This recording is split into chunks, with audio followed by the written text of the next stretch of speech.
সালাম আলাইকুম।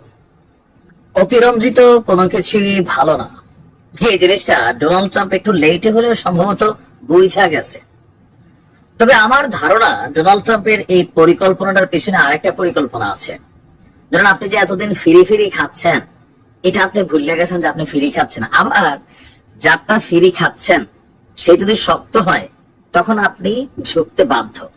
তবে সব দেশ কিন্তু আবার এক না। এটাও ডোনাল্ড ট্রাম্পের এখানে একটু আমার ধারণা একটা মাস্টার প্ল্যান। কেন আবার বোঝাই,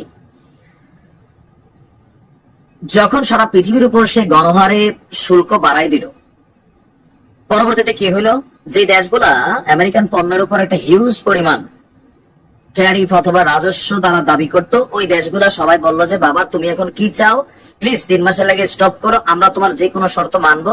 বাংলাদেশও 100টা পণ্যের উপর যুক্তরাজ্যের কিন্তু যুক্তরাষ্ট্রের মানে ট্যারিফ নিয়ে নেগোসিয়েশন করতে রাজি হয়েছে। সারা পৃথিবী এরকম রাজি হয়েছে। এটা যদি ট্রাম্প এই সিদ্ধান্তটা না নিত হইতো না। ওইটা একটা পরিকল্পনা আমার ধারণা। নাম্বার 2, রং জায়গাটা ছিল চীন। চীনও ঝুঁকেঙ্গানে সালা স্টারে দুই দেশের মধ্যে ঠেলাঠেলি বাড়তে বাড়তে বাড়তে বাড়তে 125% নিয়ে চীনা পণ্যের উপর যখন আমেরিকা ট্রাম্প ট্যারিফ ফাইলো 124 আর চীন দিল সম্ভবত 125। কেউ ঝুঁকবে না, এই যুদ্ধ 1000 পর্যন্ত দৌড়াবে। কিন্তু এতে ক্ষতির সম্মুখীন কে হবে? বিশেষ করে চীনের সাথে পাঙ্গা নিলে আমেরিকার ক্ষতি হবে। কেন বোঝাই, আমরা যারা একটু উন্নত বিশ্বে থাকি, আমরা মনে করি মেড ইন চায়না, বেশি দিন যায় না বাংলাদেশে। কিন্তু আপনি জানেন যে সারা পৃথিবীর উন্নত রাষ্ট্রগুলোতে সবচেয়ে বেশি বিক্রিত পণ্য হচ্ছে চায়নার প্রোডাক্ট।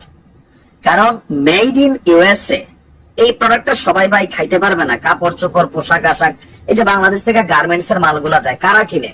আমেরিকাতে যারা গরিব মানুষ আছে তারা পরে, বড় লোকরা পরে না, বড় লোকরা ব্র্যান্ড পরে। এখন আমেরিকার ব্যবসায়ীরা কি করে, বাংলাদেশ সহ বিভিন্ন জায়গা থেকে কম দামে পণ্যগুলো নিয়ে ওই দেশের এভারেজ পার্সন যারা 80% আমজনতা, তারা কিন্তু এটার বড় একটা কাস্টমার। পণ্যের বেলায় বুঝাইলাম, মানে কাপড়ের বেলায়। আর বাকি যে হান্ডি পাতিল, বাসন, ঘড়ি, ড্রেস, ইলেকট্রনিক, জুতা, যা মানে চীন বানায় না এমন কোন জিনিস আছে পৃথিবীতে? এরা $বিলিয়ন ব্যবসা করে, প্রত্যেকটা দেশে চায়না ব্যবসা করে। এখন হঠাৎ করে যে সিদ্ধান্তরা আমেরিকা থেকে চায়নার যারা ব্যবসা করত, আবার চায়নাতে বসে আমেরিকার যারা ব্যবসা করত, পার্সেন্টেজ হিসাব করলে আমেরিকার বিলাসবহুল পণ্যগুলো হয়তো চায়নাতে ঢুকতেছে, কিন্তু নিত্য প্রয়োজনীয় ব্যবহারিত যে জিনিসগুলা এগুলা চীনের বেশি। ধরেন আমেরিকার যদি 10টা আইটেম চীনে ঢুকে, চীনের যারা বিলিয়নার তারা ব্যবহার করে, কিন্তু চীনের তৈরি প্রোডাক্ট গুলা কারা ব্যবহার করে? আমেরিকার দরিদ্র মানুষগুলা, স্ট্রিটে যারা থাকে, আমরা যারা বাঙালি আছি, তারা কিন্তু এগুলাই ব্যবহার করি। সো এগুলা যদি চায়না থেকে বন্ধ হয়ে যায়, দাম বাড়ে, বহুত লোক এগুলো আর ভাই এফোর্ড করতে পারবে না।